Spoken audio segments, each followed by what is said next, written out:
Good morning, dear students. Today we will discuss Business Studies Chapter 8 Controlling. Controlling chapter आज हम देखने वाले हैं। इससे पहले के चैप्टर 7 तक वीडियोस अपलोडेड हैं, आप लोग देख ही चुके होंगे। और क्योंकि आपको बेसिक क्लियर है तो आप चैप्टर 8 समझने में कोई भी इशू नहीं आएगा। और अगर आपको ऐसा लग रहा है कि कोई भी एक चैप्टर आपने मिस कर दिया है या रिवाइज करने की ज़रूरत है तो सारे वीडियोस पड़े हुए हैं, आप पहले उन्हें देख लें फिर चैप्टर 8 पर आएँ। तो चलिए स्टार्ट करते हैं फिर हमारे इस चैप्टर 8 को। चैप्टर 8 है हमारा कंट्रोलिंग। और कंट्रोलिंग वैसे तो लास्ट फंक्शन है। जब हमने क्लासीफाई किया था ना कि मैनेजमेंट के दो टाइप के फंक्शन होते हैं, प्राइमरी फंक्शन और सब्सिडरी फंक्शन।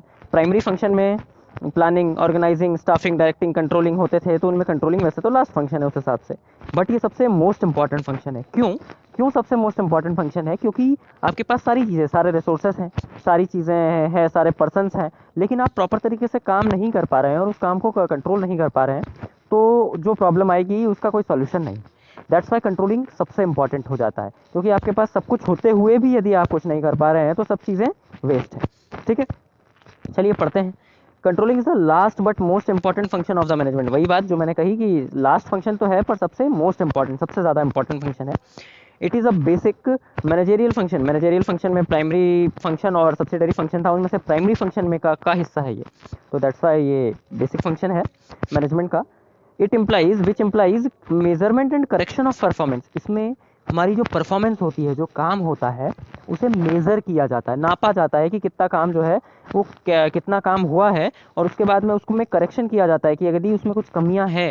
ठीक है, फॉर एग्जांपल हमारा टारगेट था कि हम 10 लाख की सेल करें और किसी वजह से हम 8 लाख की ही सेल कर पाए, तो डिफरेंस जो 2 लाख रुपए का सेल है उसको भी हम करें, इस करेक्शन, इस गलती को हम इम्प्रूव करने की कोशिश करें। Of performance of subordinate to ensure the predetermined objectives are accomplished. मतलब यहाँ पे वही है कि आप उस 2 लाख रुपए की सेल जो कमी हो रही थी उसको भी करने की कोशिश करें। अब ये कौन करेगा? मैनेजर थोड़ी करेगा, सभी लोगों से करवाएगा वो, मतलब सभी सबॉर्डिनेट से, सभी एम्प्लॉयज से वो करवाएंगे, ताकि जो हमारा ऑर्गेनाइजेशन का गोल है, हमारा जो प्री डिटरमाइंड यानी पहले से पूर्व निर्धारित किए हुए जो उद्देश्य हैं, ऑब्जेक्टिव्स हैं, उन्हें हम अचीव कर सकें। ठीक है, उन्हें हम प्राप्त कर सकें। तो दैट्स अबाउट कंट्रोलिंग। ये कंट्रोलिंग है हमारी लैंग्वेज में। अगर हम हमारे वर्ड्स में समझें तो कंट्रोलिंग मतलब और कुछ नहीं, सिंपल तरीके से बस आप ये कह सकते हैं कि जितने भी आपके पास रिसोर्सेस अवेलेबल थे उनका सदुपयोग करके, बेस्ट यूटिलाइज करके आप एक अच्छा रिजल्ट दे पा रहे हैं या नहीं दे पा रहे हैं, आप अपने टारगेट को अचीव कर पा रहे हैं या नहीं कर पा रहे हैं। और अगर नहीं कर पा रहे हैं तो जो कमियां हैं उन कमियों को ढूंढना और उन कमियों को ढूंढ कर उन्हें सही करना, यही कंट्रोलिंग कहलाता है। उन कमियों को ढूंढना और उन कमियों को ढूंढ कर सही करना क्या कहलाता है? कंट्रोलिंग कहलाता है। ठीक है, तो चलिए देखते हैं इसकी कैरेक्टरिस्टिक्स को हम। अब जो इनकी कैरेक्टरिस्टिक्स हैं उनमें सबसे पहला है आपका controlling is looking back function. Controlling क्या होता है? हमारा एक लुकिंग बैक फंक्शन होता है। ठीक है, मतलब इसमें हम क्या कर सकते हैं कि हम जो जो चीज़ें हमने की है उनको देखते हैं। लुकिंग बैक मतलब ये है कि पीछे मुड़कर देखना नहीं, मतलब एक टाइप से जैसे आपने क्या क्या किया है अपनी ऑर्गेनाइजेशन में, कौन कौन से फंक्शन परफॉर्म किए हैं, ठीक है, उनको पीछे मुड़कर देखना, मतलब आपने क्या क्या टास्क परफॉर्म किए हैं उनका एनालिसिस करना और उसकी वजह से ऑब्जर्वेशन निकालना। ठीक है, तो ये लुकिंग बैक फंक्शन है। दूसरा बात करें तो ये एक कंटिन्यूस प्रोसेस है। कंटिन्यूस प्रोसेस है मतलब कंटिन्यूस प्रोसेस है जैसे, तो कंटिन्यूस प्रोसेस मतलब जैसे कि बाकी दूसरे फंक्शन की तरह ये भी एक ऐसा फंक्शन है हमारा कि जो कि हमेशा से बिजनेस के स्टार्ट होने से लेकर चल रहा है और तब तक चलता रहेगा जब तक हमारा बिजनेस चल रहा है। मतलब जब तक रनिंग स्टेज में है हमारा बिजनेस तब तक हमेशा ये चलता रहेगा। दैट्स वाई हम ये कह सकते हैं ये कंटिन्यूस प्रोसेस है। आपने एक चीज़ नोटिस की होगी कि ये जो कंटिन्यूस प्रोसेस वाला पॉइंट है ना, ये आपके प्लानिंग में भी था, ऑर्गेनाइजिंग में भी था, स्टाफिंग में भी था, डायरेक्टिंग में भी था और ये कंट्रोलिंग में भी है। मतलब ये आपके लिए बहुत अच्छी बात है कि एक कॉमन पॉइंट आपको सभी में मिल रहा है और आपके कंसेप्ट को क्लियर कर रहा है। नेक्स्ट बात करते हैं कि एक्शन ओरिएंटेड। एक्शन ओरिएंटेड मतलब ये होता है कि कंट्रोलिंग जो है एक्शन ओरिएंटेड होता है। दैट मीन्स कि आप जो भी काम करना चाह रहे हैं ना, उस एक्शन को टोटली परफॉर्म करने वाला ही फंक्शन कंट्रोलिंग होता है। ठीक है, ऐसा इसलिए क्योंकि यदि आपके अंदर एक अच्छी कंट्रोलिंग नहीं हुई तो आपका काम अच्छे से परफॉर्म हो ही नहीं पाएगा। देखिए, कंट्रोलिंग से मतलब डिसिप्लिन से भी होता है।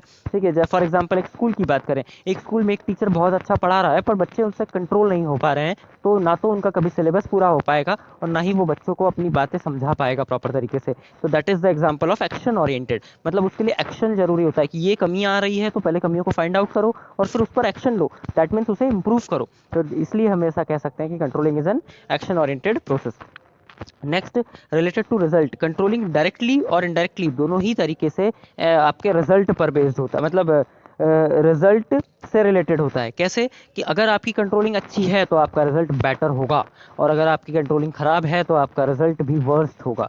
ठीक है, इस बात का ध्यान रखें आप। मतलब यदि आपकी कंट्रोलिंग अच्छी है, डिसिप्लिन अच्छा होगा तो पढ़ाई अच्छी होगी, पढ़ाई अच्छी होगी तो मार्क्स अच्छे आएंगे, मार्क्स अच्छे आएंगे तो बच्चों का जो करियर है वो कहीं ना कहीं बेटर होगा। और यही अगर डिसिप्लिन खराब होगी तो पढ़ाई हो ही नहीं पाएगी, पढ़ाई हो ही नहीं पाएगी तो भविष्य भी अंधकार में जा रहा है। तो सारी चीज़ें, मतलब ऐसा आप कह सकते हैं कि कंट्रोलिंग पर ही सारा का सारा रिजल्ट बेस्ड होता है, हर एक कंपनी का, हर एक ऑर्गेनाइजेशन का, हर एक इंस्टीट्यूट का। ठीक है, नेक्स्ट बात करते हैं परवेसिव फंक्शन। परवेसिव फंक्शन मतलब, परवेसिव वर्ड का मतलब होता है कि सभी जगह होना। ठीक है, मतलब अब यहाँ पे क्या होता है, कंट्रोलिंग जो है वो सभी जगह रिक्वायर्ड है। ऐसा नहीं कह सकते कि स्कूल में ही, किसी कंपनी में ही, किसी ऑर्गेनाइजेशन में ही, किसी फर्म में ही, ऐसा नहीं। पूरे वर्ल्ड में हर एक लेवल पर कंट्रोलिंग रिक्वायर्ड होती है। एक अच्छी कंट्रोलिंग से ही सारी चीज़ें वेल डिसिप्लिन्ड और वेल प्रिपेयर्ड वे में काम करती है। ठीक है, और इससे क्या होता है कि उसका रिजल्ट भी उसके अकॉर्डिंग ही आता है। ठीक है, तो ये हमारी थी कंट्रोलिंग की कैरेक्टरिस्टिक्स।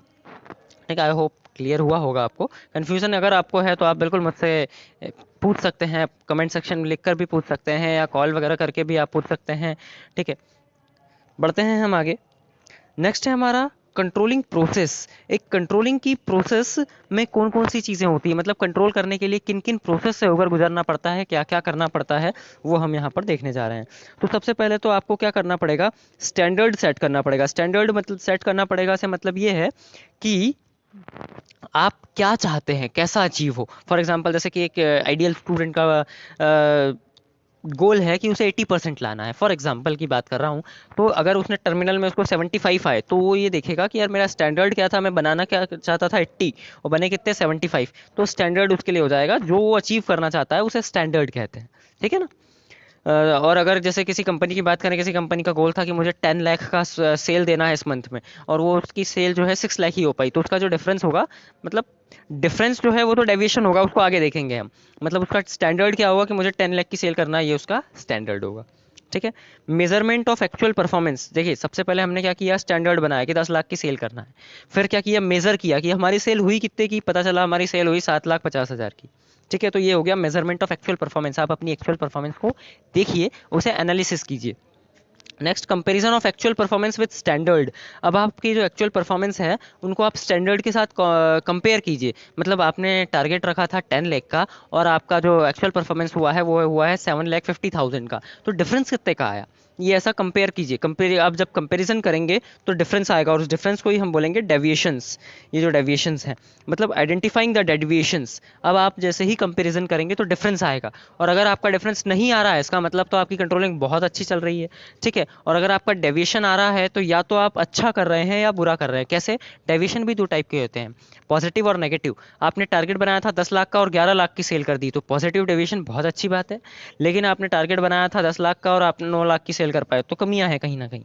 तो 9 लाख रुपए की सेल आप कर पाए तो 1 लाख का जो डिफरेंस आ रहा है वो आपका नेगेटिव डेविएशन में आ जाएगा। तो आप डेविएशन, जब आपको पता चल गया कि ये कमियां या ये है, तो फिर आप टेकिंग करेक्टिव एक्शन, तो आप उस कंडीशन में फिर करेक्टिव एक्शन लीजिए, उसे और इंप्रूव करने की कोशिश कीजिए। देखिए, कोई कितना भी परफेक्ट हो, उसे और परफेक्शन की, इंप्रूवमेंट की रिक्वायरमेंट होती है।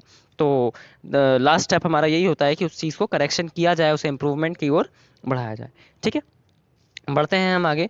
नेक्स्ट बात करते हैं कि सर टेक्निक्स या मेथड्स कौन कौन सी होती है कंट्रोलिंग की। तो इनको 3 टाइप में क्लासीफाई किया गया है, ये आपको दिख रहा होगा। देखिए, जनरल टेक्निक्स, ये हैं आपकी जनरल टेक्निक्स, ये स्पेसिफिक टेक्निक्स, और कुछ हैं आपकी मॉडर्न टेक्निक्स। ये 3 टाइप के टेक्निक्स में क्लासीफाई किया गया है।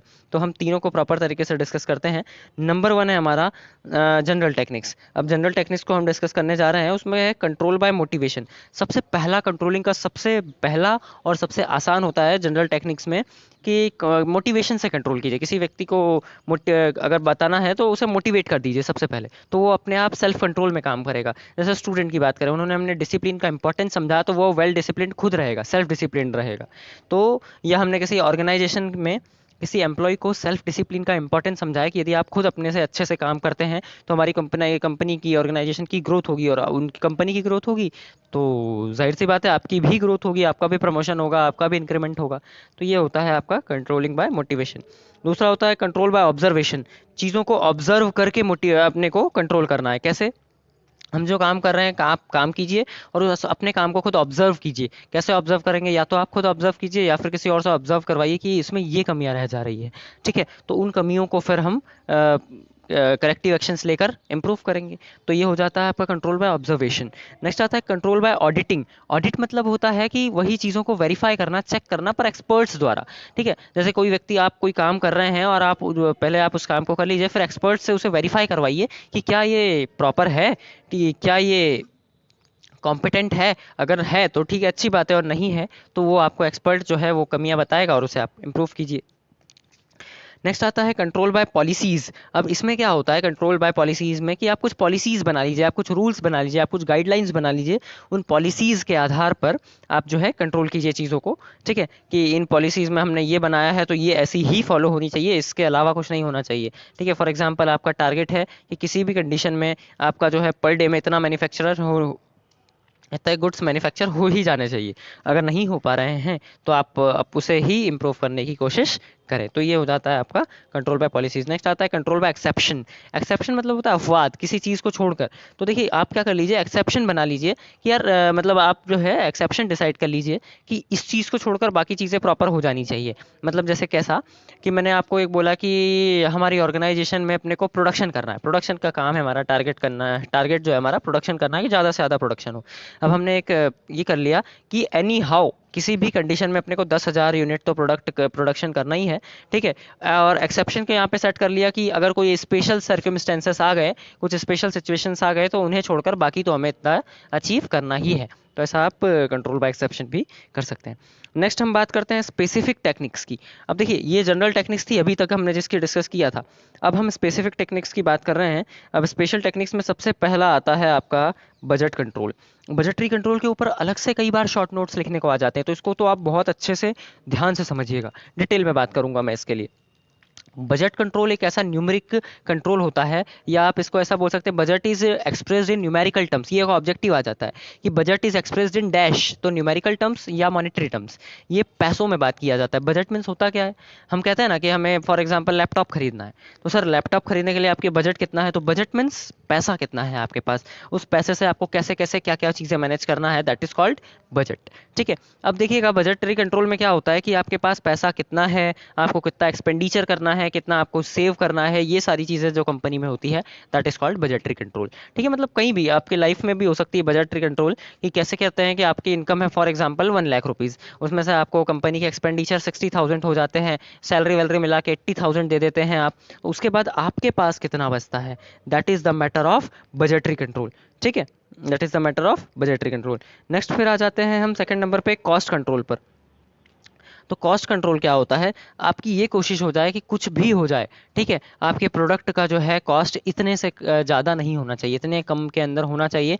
क्यों, क्योंकि यदि इससे महंगा आपका प्रोडक्ट हो जाएगा तो मार्केट में जब आप बेचने उसे जाएंगे तो दूसरे प्रोडक्ट उससे सस्ते होंगे, और जब दूसरे प्रोडक्ट उससे सस्ते होंगे तो जाहिर सी बात है कि आपका प्रोडक्ट खरीदने के लिए कोई भी इंटरेस्टेड नहीं होगा। तो हमारी ये जो कोशिश होती है इसमें, मतलब कॉस्ट कंट्रोल के अंदर, कि जितना हो सके वेस्टफुल एक्सपेंडिचर को अवॉइड करके, ठीक है, अननेसेसरी एक्सपेंसेस को अवॉइड करके आप क्या करें, सस्ते से सस्ते में कॉस्ट इफेक्टिव प्रोडक्ट बनाने की कोशिश करें। नेक्स्ट आता है हमारा क्वालिटी कंट्रोल। क्वालिटी कंट्रोल जो है कॉस्ट कंट्रोल से डिफरेंट होता है, इसमें कि कितना भी कॉस्ट हो जाए, क्वालिटी हमारी A1 होनी चाहिए, बेस्ट होना चाहिए प्रोडक्ट की क्वालिटी। क्योंकि कुछ ऐसे प्रोडक्ट्स होते हैं जो कि क्वालिटी के नाम से बिकते हैं। अब क्वालिटी से मतलब यहाँ पर क्या है कि सारी चीज़ें एक तरफ, कितना भी महंगा हो जाए लेकिन क्वालिटी से हम कॉम्प्रोमाइज़ नहीं करते हैं। हमारी क्वालिटी जो है सभी चीज़ों से हटकर और सभी चीज़ों से बढ़कर है, दैट्स वाई तो कंज्यूमर उसके लिए कितना भी पैसा पे करने को रेडी हो जाते हैं। तो ये होता है आपका क्वालिटी कंट्रोल, की क्वालिटी से कॉम्प्रोमाइज़ नहीं, बेस्ट प्रोडक्ट देंगे, और ऐसा प्रोडक्ट जो आपको कहीं भी कोई भी नहीं देगा। तो पर इसमें भी थोड़ा काफ़ी टफ कंपटीशन हो जाता है, बट वॉट एवर, यहाँ पे मतलब क्या होता है कि आपको क्वालिटी बेस्ट रखनी होती है, बस क्वालिटी पर ध्यान दिया जाता है। नेक्स्ट आता है मटेरियल कंट्रोल।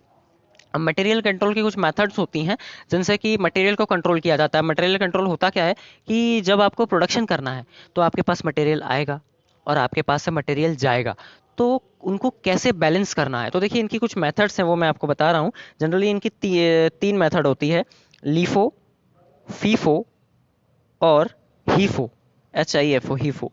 ये तीन मेथड्स होती हैं। लीफो मतलब लास्ट इन फर्स्ट आउट, मतलब जो प्रोडक्ट सबसे लास्ट में आया है सबसे पहले उसे बेचो। अब देखिए ये तीनों मेथड अलग अलग जगह पे एप्लीकेबल होती है। फॉर एग्जांपल मैं मोबाइल इंडस्ट्री में काम कर रहा हूँ, ठीक है, मतलब टेक्नोलॉजी पर काम कर रहा हूँ, तो टेक्नोलॉजी क्या होता है, हर अगले दिन कुछ ना कुछ नया अपडेट आ जाता है, ठीक है। यदि फॉर एग्जांपल मैं मोबाइल पर काम कर रहा हूँ तो कभी भी अभी 5G आ सकता है, आपको पता है। तो अब इस कंडीशन में क्या होगा कि लीफो मेथड चलेगी। जो प्रोडक्ट, जैसे कोई नया फ़ोन रेडमी ने लॉन्च किया, ना कोई नया फ़ोन आईफोन ने लॉन्च किया, कोई नया फ़ोन रियलमी ने लॉन्च किया, तो मैं सबसे पहला प्रोडक्ट वो जैसे ही मेरे पास आएगा वो स्टॉक में, ठीक है, नया वाला जो प्रोडक्ट लॉन्च हुआ है वो मेरे पास आएगा तो मैं सबसे पहले उसे बेचने की कोशिश करूंगा। क्यों? क्योंकि उस प्रोडक्ट के मुझे अभी सबसे अच्छा कीमत भी मिलेगी और सबसे अच्छी उसकी डिमांड भी होगी, मार्केट में लोग वही लेटेस्ट फ़ोन लेना चाहेंगे। तो ऐसी चीज़ों के लिए हम क्या चलाएंगे, लीफो चलाएंगे। ऐसी चीज़ के लिए हम क्या चलाएंगे, लीफो मेथड चलाएंगे, यानी कि लास्ट इन फर्स्ट आउट, ठीक है। क्योंकि जो सबसे लास्ट में आएगा वो, और सर फिर जो सबसे पहला होगा वो तो बिकेगा ही नहीं, वो बहुत कम बिकेगा, वही तो कह रहा हूँ मैं। वो प्रोडक्ट जो आपके पास पहले से पड़ा होगा, नहीं बिका, वो बहुत कम बिकेगा। कोई ऐसा बेवकूफ़ कस्टमर आया तो ही आप उसे चला सकते हैं, या जो कोई ऐसा व्यक्ति जिसको सिर्फ काम के लिए मोबाइल चाहिए, लेटेस्ट लेटेस्ट से मतलब नहीं है, तो वही आप दे सकते हैं। इसलिए ऐसी चीज़ों में क्या चलता है, लास्ट इन फर्स्ट आउट, ठीक है, क्योंकि यहाँ पे आपको अपडेटेड रहना होता है। नेक्स्ट आता है FIFO, first in first out. ये किस टाइप के प्रोडक्ट के लिए होता है, ये ऐसी चीज़ों के लिए होता है जो चीज़ खराब होने वाली होती है, जैसे सब्जियाँ, सब्जियां हो गए, अनाज हो गए, ठीक है, इस टाइप की चीज़ों की चीज लिए चलता है फर्स्ट इन फर्स्ट आउट। मतलब इसमें क्या होता है, जैसे सब्जियां खरीद के लाए अपन, तो सब्जी जो परसों सब्जी खरीद कर लाए उसे आज बेच के खत्म करे, तो उससे अगर आप नहीं बेचेंगे, पता चला कि आज जो आप लाए वो ताजी ताजी सब्जियां बेच दी और पुरानी वाली खराब हो गई, सड़ गई, ठीक है। मतलब जो खराब होने वाली, सड़ जाने वाली चीज़ें होंगी, उनके लिए फर्स्ट इन फर्स्ट आउट चलता है, पहले आया पहले ले बेच दो, ठीक है, अदरवाइज फिर आपको इशू आएंगे। और कुछ ऐसे प्रोडक्ट होते हैं जो हीफो मेथड से चलते हैं। हीफो वैसे बहुत कम यूज़ होता है, रेयर, आप नाम भी बहुत लोगों ने नहीं सुना है। ये होता है हाईएस्ट इन फर्स्ट आउट। जो प्रोडक्ट आपके पास सबसे ज़्यादा आ रहा है तो सबसे ज़्यादा आप उसे बेचें, क्योंकि जो कम आ रहा है वो तो वैसे ही कम है, तो फटाफट बिक जाएंगे, ठीक है। तो ये कुछ मेथड्स होती है। फिर आपका आता है ब्रेक इवन पॉइंट। इसके ऊपर भी कई बार क्वेश्चन बन जाता है, ब्रेक इवन एनालिसिस के ऊपर। ये एक ऐसा पॉइंट होता है जिसमें नो प्रॉफिट नो लॉस होता है। मतलब इसके बारे में भी ऑब्जेक्टिव आता है कि break even point is the point where there is no profit no loss, ठीक है। या फिर आपसे कई बार ऐसा पूछ लिया जाता है कि वो कौन सी कंडीशन होती है, which condition in which there is no profit no loss, तो हो जाता है ब्रेक इवन पॉइंट या ब्रेक इवन एनालिसिस। अब सवाल ये उठता है, सर ये कौन सी बात हुई, नो प्रॉफिट नो लॉस मतलब 100 में बनाए 100 में बेच दें, क्या मतलब रहा। तो देखिए मतलब की बात है यहाँ पर, कैसे कि जब आपके पास ऐसी सिचुएशन आ जाए कि आपका प्रोडक्ट बिक ही नहीं रहा है, तो हम ये कोशिश करें कि ब्रेक इवन पॉइंट पे बेच दें। मतलब 100 में बनाया 100 में बेच दें, तो एटलीस्ट हमारे जेब से तो पैसे नहीं गए, हमें मिले नहीं, ठीक है, बट एटलीस्ट हमारे जेब से पैसे तो नहीं गए, तो that is called break even point, यानी कि नो प्रॉफिट नो लॉस, ठीक है। तो आई होप ये क्लियर हो रहा होगा आपको। आगे बढ़ते हैं हम। हमारा जो थर्ड टेक्निक है that is modern techniques of controlling, ठीक है। मॉडर्न टेक्निक्स ऑफ कंट्रोलिंग को हम डिस्कस करने जा रहे हैं, जिसमें हमारा फर्स्ट पॉइंट है रिटर्न ऑन इन्वेस्टमेंट। अब रिटर्न ऑन इन्वेस्टमेंट की ये जो टेक्निक है, ये अब लेटेस्ट आज की तारीख में ये सारे टेक्निक्स चलते हैं कंट्रोल करने के लिए। अब इसमें मतलब क्या होता है, देखिए कि हमने बोला कि हमने कहीं पर 1 लाख रुपए लगाए, तो हम ये देखना चाहते हैं कि ये चीज़ जहाँ पर हमने इन्वेस्ट किया है वो हमें रिटर्न कितने परसेंट से दे पा रहा है। जैसे हमने किसी इंडस्ट्री में, हमने क्लॉथिंग इंडस्ट्री में, कपड़े की मार्केट में हमने क्या किया, 1 लाख रुपए इन्वेस्ट किया, तो हम ये देख रहे हैं कि लगभग हमें 10-12 हज़ार के आसपास दे दे रहा है, यानी कि 10% दे रहा है, 10% के आसपास दे दे रहा है ये, ठीक है। हमने किसी और मोबाइल में, हमने ऑटोमोबाइल इंडस्ट्री में एक्सपेंस करा, उसमें हमने देखा कि हमको ये 6-7% के आसपास दे दे रहा है, ठीक है। हमने जो है किसी इंडस्ट्री में, टेलीकॉम इंडस्ट्री में इन्वेस्ट करा, वो हमें पता चला 4-5% दे दे रहा है। तो हमें ये पता चला कि ये इंडस्ट्री में क्या हो रहा है कि जो प्रोडक्ट आपको ज़्यादा वो दे पा रहा है, कॉस्ट दे पा रहा है, वहाँ आपकी कंट्रोलिंग अच्छी है, ठीक है। तो इसको मेज़र करने का ये भी एक मेथड होता है। नेक्स्ट आता है रेशो एनालिसिस। आप अभी जब अकाउंट्स पढ़ेंगे तो उसमें रेशोज आते हैं अलग अलग, डेब्ट equity ratio, current ratio, liquid ratio, ठीक है। मतलब उन रेशियो से ये डिफाइन किया जाता है कि आपके असेट्स ज़्यादा हैं या लाइबिलिटीज़ ज़्यादा हैं, आपकी इनकम ज़्यादा है या एक्सपेंडिचर ज़्यादा है। इस रेशियो से उन्हें एनालिसिस किया जाता है और कंट्रोल किया जाता है। यदि आपकी इनकम से ज़्यादा आपके एक्सपेंडिचर है तो आप लॉस में जा रहे हैं, बंद कर दीजिए बिजनेस, ठीक है। और यदि आपके एक्सपेंडिचर से ज़्यादा आपकी इनकम है तब तो ठीक है, तब आप प्रॉफिट अर्न कर रहे हैं, आप ग्रो कर रहे हैं, ठीक है। तो ये सारी चीज़ें रेशो एनालिसिस से पता किया जाता है। जैसे इनमें आ जाता है करंट रेशो, लिक्विड रेशो, ठीक है। तो अब करंट रेशो में, जैसे करंट रेशो का फार्मूला होता है current assets upon current liability, मतलब आपकी करंट असेट्स ज़्यादा है या करंट लाइबिलिटीज़ ज़्यादा है। यदि असेट्स ज़्यादा है तब तो अच्छी बात है। अब असेट्स लाइबिलिटीज़ तो आपको पता होगा, असेट्स यानी लाइबिलिटी, असेट्स यानी होता है संपत्तियाँ, और लाइबिलिटीज़ यानी जो आपको पे करना है, दैट इज़ योर लाइबिलिटीज़, यानी कि दायित्व, रिस्पॉन्सिबिलिटीज़, ठीक है। अब रेशो एनालिसिस के बाद में आपका आ जाता है ये तो मैंने सारे के सारे रेशियो एनालिसिस के ही पॉइंट लिख दिए हैं, सॉरी। ये वाले जो आपके पॉइंट्स हैं, ये रेशियो एनालिसिस में ही आ जाता है आपका। लिक्विड रेशियो, सॉल्वेंसी रेशियो और प्रॉफिटेबिलिटी रेशियो, ये तीनों रेशियो एनालिसिस में ही आ जाएगा। तो पहला पॉइंट हमने पढ़ा रिटर्न इन ऑन इन्वेस्टमेंट, ठीक है। दूसरा पढ़ा रेशियो एनालिसिस। तो रेशियो एनालिसिस में मतलब अलग अलग टाइप के बहुत सारे पॉइंट आ जाते हैं, जैसे लिक्विडिटी रेशियो। लिक्विडिटी रेशियो में आपको बता देता हूँ क्या होता है। लिक्विडिटी रेशियो में मतलब क्या होता है कि आपकी लिक्विडिटी को चेक किया जाता है, और लिक्विडिटी वर्ड का मतलब होता है कि आपकी पेइंग कैपेसिटी। अगर आपको अचानक से पैसे किसी को पे करने पड़ गए, आपके क्रेडिटर को, तो आपकी कैपेसिटी कितनी है, कितना अमाउंट आप अपने पास में इन कैश में या इन बैंक में रखते हैं जो कि आप दे सकते हैं। ये होता है लिक्विडिटी रेशियो, इसमें आपकी लिक्विडिटी चेक की जाए। सेकंड होता है सॉल्वेंसी रेशियो। सॉल्वेंसी रेशियो का मतलब ये होता है कि आपके पास जो आपके बिजनेस में पैसा इन्वेस्टेड है, उसमें से आपका कितना है और आपने लोन लेकर कितना लगा रखा है। तो इस टाइप की को कहते हैं हम सॉल्वेंसी रेशियो। यदि आपका पैसा ज़्यादा है तो आप सॉल्वेंट हैं, और यदि आपने लोन ज़्यादा ले रखा है तो आप इंसॉल्वेंट हो सकते हैं, ठीक है। ऐसा होता है। नेक्स्ट आता है प्रॉफिटेबिलिटी रेशियो। इसमें मतलब ये देखा जाता है कि आपका प्रॉफिट ज़्यादा है या आपके लॉसेस ज़्यादा हैं। इस टाइप के ये कंपेरिजन किया जाता है यहाँ पर, ठीक है। आई होप क्लियर हो रही होंगी आपको बातें। अच्छा, इसमें जो है कुछ और मेथड्स भी आती हैं जो कि इसमें मैंने नहीं लिखा है, तो आपको बता देता हूँ। एक PERT मेथड होती है, ठीक है, प्रोग्राम एनालिसिस, ऐसे कुछ टेक्निक है, मुझे एकदम याद नहीं आ रही है। कोई नहीं, हम इसको नेक्स्ट वीडियो में डिस्कस कर लेंगे, ठीक है। अब नेक्स्ट बात पे आते हैं हम, लिमिटेशंस ऑफ कंट्रोलिंग, ठीक है। कंट्रोलिंग के कुछ कमियां होना। अब देखिए, मैंने आपको पहले भी बताया था कि चाहे लिमिटेशन बोलें, चाहे ड्रॉबैक बोलें, ठीक है, ड्रॉबैक या फिर हमें डिसएडवांटेज बोलें, ये सारे पॉइंट एक ही चीज़ होती है, ठीक है। तो अपने को बताना ये है कि क्या कंट्रोलिंग की भी कुछ कमियां हैं क्या? तो बिल्कुल है। हर चीज़ जिसके कुछ फ़ायदे होते हैं उसकी कुछ ना कुछ कमियां भी होती हैं। तो आज हम डिस्कस अभी करने जा रहे हैं कि कंट्रोलिंग की क्या क्या कमियां हैं। सबसे पहली बात, difficulty in setting qualitative standards. देखिए, होता क्या है कि आपने जो स्टैंडर्ड सेट किए उसमें क्वालिटेटिव स्टैंडर्ड को सेट करना बहुत डिफिकल्ट हो जाता है कंट्रोलिंग के अंदर। अब सर, ये क्वालिटेटिव क्या आ गया? देखिए, हर चीज़ में दो चीज़ें होती है, एक होता है क्वालिटेटिव, एक होता है क्वांटिटेटिव। क्वांटिटेटिव मतलब न्यूमेरिकल टर्म्स में, जैसे मैंने अभी आपसे बात की थी कि मैंने टारगेट बनाया, मुझे 10 लाख की सेल करना है, तो ये तो क्वांटिटेटिव हो गया नंबर के टर्म्स में। लेकिन मैं ये बोलूँ कि मुझे बिजनेस में अपने कस्टमर से अच्छा रिलेशन बनाना है, तो इसको मेज़र कैसे करोगे? कैसे पता चलेगा आपको कि आपके बिजनेस के कस्टमर्स के साथ अच्छे रिलेशन है? तो ये क्वालिटेटिव स्टैंडर्ड हो गया जिसको आप मेजर नहीं कर सकते। क्वांटिटेटिव में क्या है, 10 लाख की सेल करना है, 1 लाख का प्रॉफिट कमाना है, या इतने परसेंट लाना है, ये सब क्वालिटेटिव क्वांटिटेटिव है, न्यूमेरिकल टर्म्स। लेकिन क्वालिटेटिव मतलब मुझे जो है अच्छी अंडरस्टैंडिंग क्रिएट करनी है, मुझे मार्केट में अपनी अच्छी इमेज बनानी है, तो इन चीज़ों को जो है सेट करना थोड़ा सा डिफिकल्ट हो जाता है कि इसको वेरीफाई कैसे करेंगे कि ऐसा हुआ या नहीं हुआ। नेक्स्ट बात करते हैं हम, सेकंड हमारा जो पॉइंट है, सेकंड पॉइंट में कि रेजिस्टेंस फ्रॉम एम्प्लॉयज़। अब इसमें क्या होता है कि जनरली अगर आप कंट्रोल करना चाहेंगे तो आपके एम्प्लॉयज़ आपसे दूर होते चले जाएंगे। उन्हें पसंद नहीं आता कि हमें कोई रोक टोक करे, हमें कोई कुछ बोले, हमें कोई डिमोटिवेट करे, तो इस टाइप की चीज़ें उन्हें पसंद नहीं आती। तो ये एक सेकेंड बहुत बड़ा डिसएडवांटेज है जो कि कंट्रोलिंग में आपको फेस करना पड़ सकता है। नेक्स्ट, ये एक एक्सपेंसिव प्रोसेस है। कंट्रोल करने के लिए आपको कई बार कैमरा लगाना पड़ता है देखने के लिए, आपको कोई एक सुपरवाइजर रखना पड़ता है जो देख रेख करे, तो ये इन सभी चीज़ों में कहीं ना कहीं अमाउंट एक्सपेंड होता है, ठीक है, सॉरी अमाउंट स्पेंड होता है, जो कि आपके लिए पैसा सॉरी आपके लिए एक्सपेंसिव बन जाता है, और इस वजह से ये जो है डिफ़िकल्ट हो जाता है, इसलिए ये एक इसका एक बहुत बड़ा डिसएडवांटेज है। नेक्स्ट बात करते हैं, no control over external elements. देखिए, आपकी कंट्रोलिंग कितनी ही अच्छी हो, आप अंदर की चीज़ों को, आप अपने बिजनेस के अंदर की चीज़ों को, इंटरनल चीज़ों को कंट्रोल कर सकते हैं, एक्सटर्नल चीज़ों को कंट्रोल नहीं कर सकते हैं, आपकी कितनी अच्छी कंट्रोलिंग क्यों ना हो। फॉर एग्जाम्पल समझते हैं ध्यान से इसको।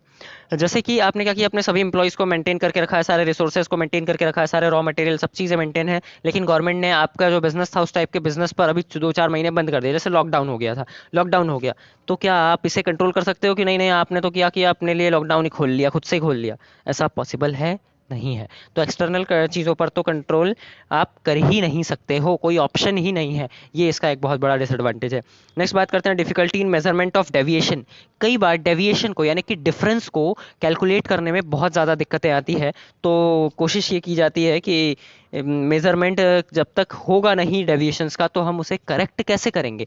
तो ये भी एक बहुत बड़ा डिसएडवांटेज है कंट्रोलिंग का कि कई बार डेविएशन कैलकुलेट ही नहीं किया जा पाता है, कई बार उसे मेज़र ही नहीं किया जा पाता है, जिसकी वजह से जो है उसे सॉल्व करने में प्रॉब्लम आती है बाद में, ठीक है। तो ये पूरा ओवरऑल चैप्टर था हमारा कंट्रोलिंग। आई होप आपको सारी चीज़ें क्लियर हुई होगी। अगर कुछ भी कन्फ्यूजन डाउट अगर आपका है तो आप उसे मुझसे पूछ कर कन्फर्म कर सकते हैं। Thank you.